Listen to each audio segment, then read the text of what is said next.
Musician Shaboozey was celebrated for saying this at the 2026 Grammys. Immigrants built this country, literally. Immigrants did not build the United States. Black American descendants of slavery have always welcomed other cultures and communities to enjoy, be inspired by, and share with our own. But our history, contributions, and the singular cost extracted from us are constantly at threat of being rewritten or erased. Nigerians like Shaboozey's parents were never lynched. When black students went to segregated schools in Texas, Mexicans were allowed to go to school with whites, and Asian bodies were never used as collateral for bank loans and bonds. Mass migration into the United States did not begin until the passing of the Immigration and Nationality Act of 1965.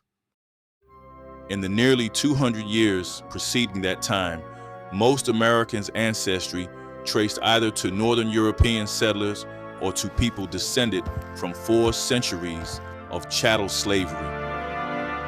Immigrants built this country is a romantic notion and feels good to say, but it's simply not so. Long before 1965, all of our most prestigious universities had already been built. The same is true for our transcontinental railway lines and the interstate highway system. 61% of the country was considered middle class, 80% of American homes had a telephone, and 90% had televisions. A country built, getting better, and without peer all before 1965 and mass immigration. Also, the U.S. milled most of the world's steel. Detroit's big 3 automakers, Douglas Aircraft, and Boeing dominated the world as manufacturers of cars, trucks, and jet airplanes. IBM, Bell Labs, Hewlett-Packard, and Texas Instruments, the companies that birthed the computer revolution, were all established long before 1965. Looking further back, the Bill of Rights was made law in 1791. Women gained the vote in 1920.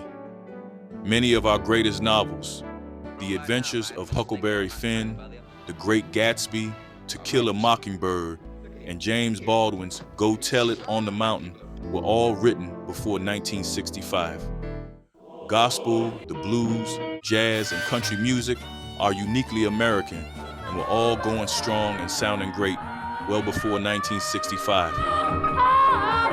Yes, immigrants have contributed to this country as they have in many places, but they did not build it.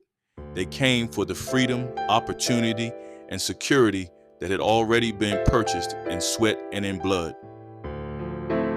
The Statue of Liberty was not a call for immigration. As the chains cast off at her feet show, she was a gift from France to commemorate the end of the enslavement of black families.